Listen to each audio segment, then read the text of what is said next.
Hey everyone, it's Jessica, the Vegan Vixen.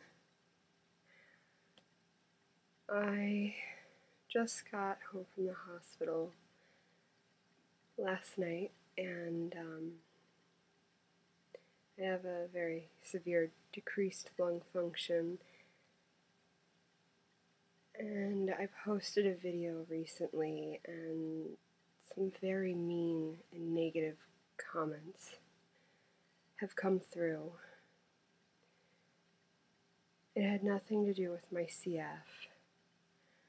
But when I mentioned I had CF, the comments got even meaner and nastier. But ultimately, I was compared to a dog because you could see my collarbones, and if I were a dog, I would be executed. Normally, I wouldn't think twice about making videos, but I had received comments in the hospital and a slew of comments on YouTube. And quite frankly, I'm feeling so poor that I'm emotional. I'm not an emotional person for the most part. And so I thought some of you out there may care to know what it is like to live a day in the life. And in this video, I'm just simply going to talk about lung treatments, not the GI side, which with CF it presents in the lungs and in the digestive tract, and it deals frequently with pancreatic issues, insufficiency, malabsorption, malnutrition. And I was born and was diagnosed with CF because of my intestines and my pancreatic insufficiency. So if people want to know about that, I can do another video separate regarding that. However, this video is about my lungs and my lung function. I'm really feeling bad today. It's funny that I feel worse now that I'm home. You would think it would be the opposite, but no. I feel like my heart is like ready to skyrocket out of my head. I'm breathing so hard right now, but nonetheless, though I may be a healthier, or considered on a daily basis, a healthier lung patient, I still have to do all of the procedures that the not as healthy lung patients have to do to maintain my personal levels. I've decreased substantially, so right now I'm at the 50% range. Standard humans, normal people, their lung function is at 130%. So when I say 50, that's less than half of what a standard person breathes at. That's less than half of their function. And to have such a significant drop, huge drop, it causes concern just because it's very abnormal for me. Even when I have exacerbations, they're not nearly as drastic.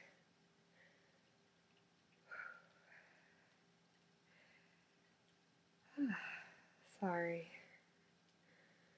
So, when I film these videos in the hospital for you guys, 90% of the time, here's my baby, 90% of the time,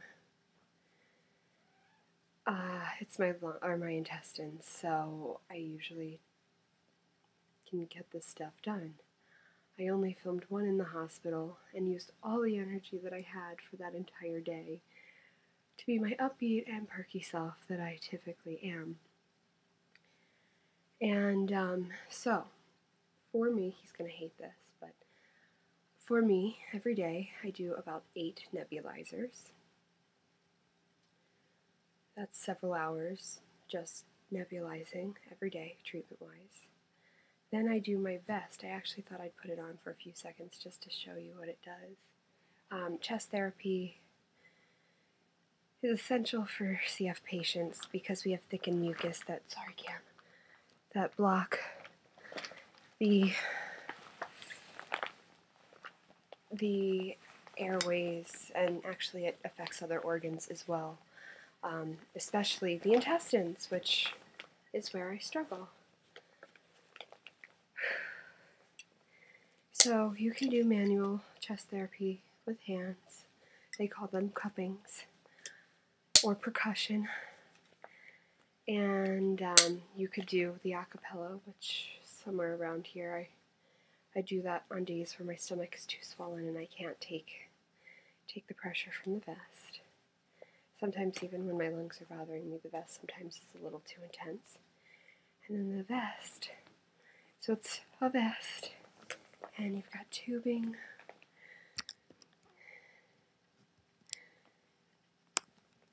And it's hooked up to a big machine. So I'm just going to turn it on for a sec. So the vest has different pressure frequencies that you do in one sitting. You vary your settings. And then there's different frequencies in which it vibrates. So I do this for a minimum of an hour a day.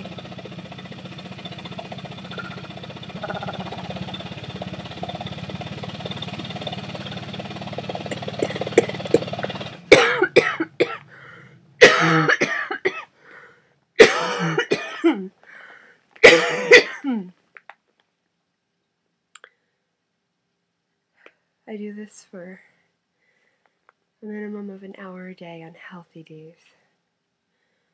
When I'm sick, I do it up to 2 hours a day on top of the several hours that I spend nebulizing.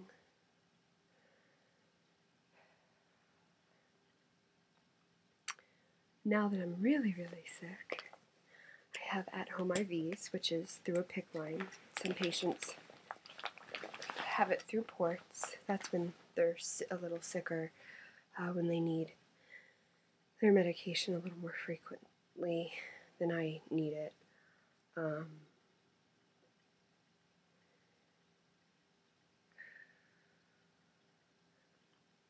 So mine got put in a few days ago. It's still pretty sore, strangely enough. Normally when I have them put in, they're not ridiculously sore after the fact. This one's been a little bit worse. So if you haven't seen a PICC before, it's just an IV that's inserted, and essentially it goes all the way down to right here, about my third vertebrae. And that gets it quicker into the lungs so that it's more effective. I'm actually going to start hooking up for an IV. So right now I'm doing tobramycin, which is my go-to. I was on the tobramycin study like 15 or more years ago, and I was a Tober patient on the study.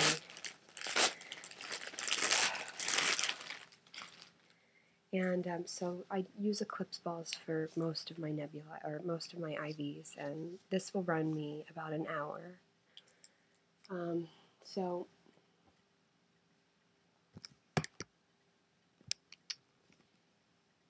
I might have to pause this. I'm going to have to pause this. I'll be right back. So I'm going to hook myself up. And these meds usually make me really nauseous and really dizzy. So I'm going to make it pretty short after I hook myself up. But I'm just going through a lot, and when I'm not feeling well, and people make such nasty comments and they have no idea what I live with day in and day out. It's really not appreciated. I am a vegan with CF.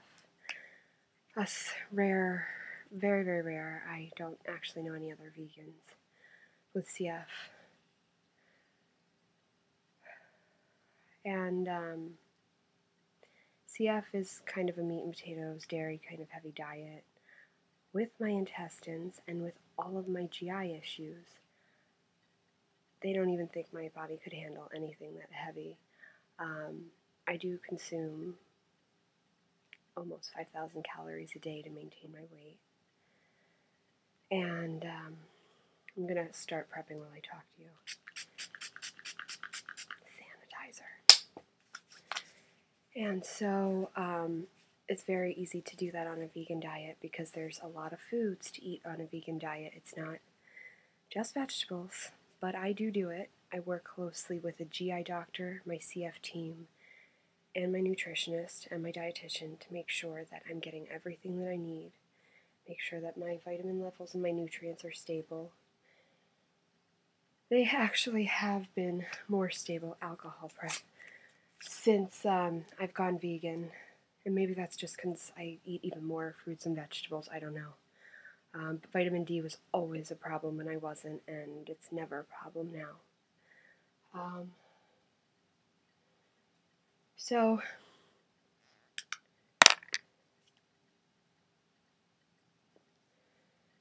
essentially, every patient is different. Just because with this illness there is a sort of guideline, it doesn't mean that every patient is following said guideline depending on their actual symptoms and how chronic these situations are. So I do the best that I can to eat as much as I can and take care of myself as best as I can. I'm in the hospital.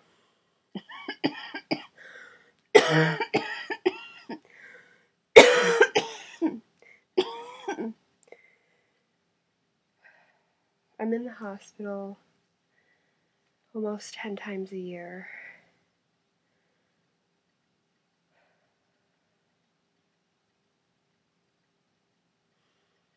For my intestines. And I have procedures or surgeries done. And only like once or twice a year for my lungs.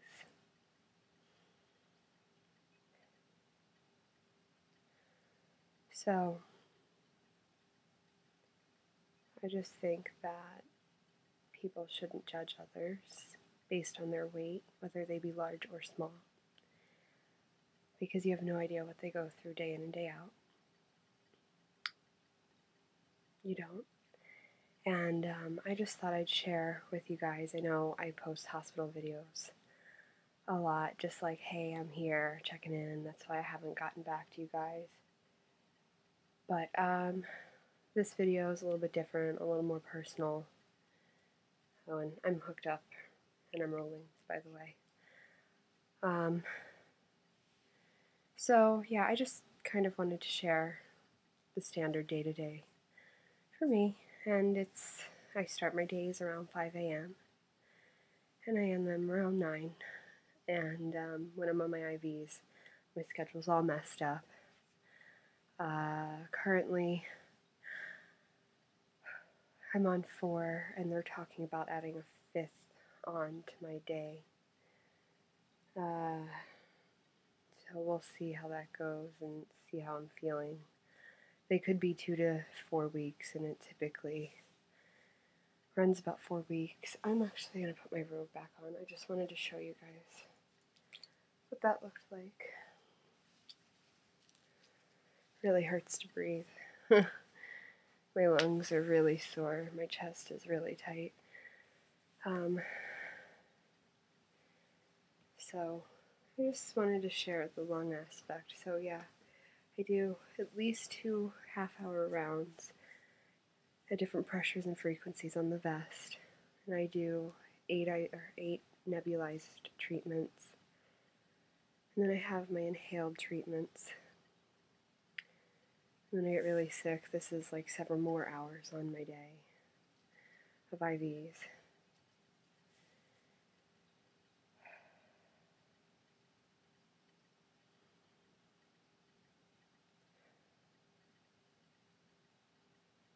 And that's about it. I'm dwindling here, so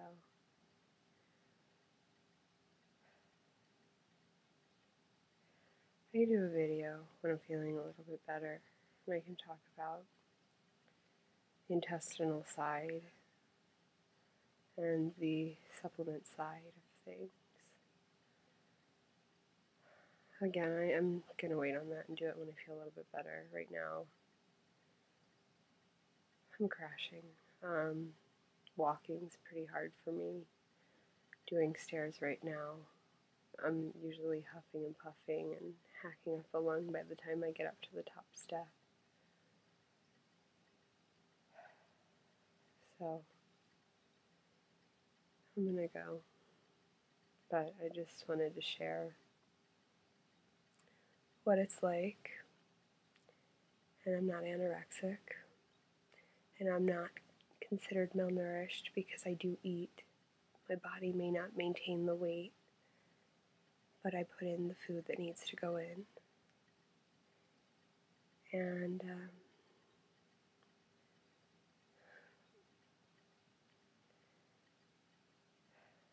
yeah, so take the time, hit subscribe up above, and follow my blog, TheVeganVixenBlog.blogspot.com. Instagram me at TheVeganVixen. Tweet me at glitterythings_. And tumble me, TheVeganVixenBlog. Until next time, see you guys later. Love you.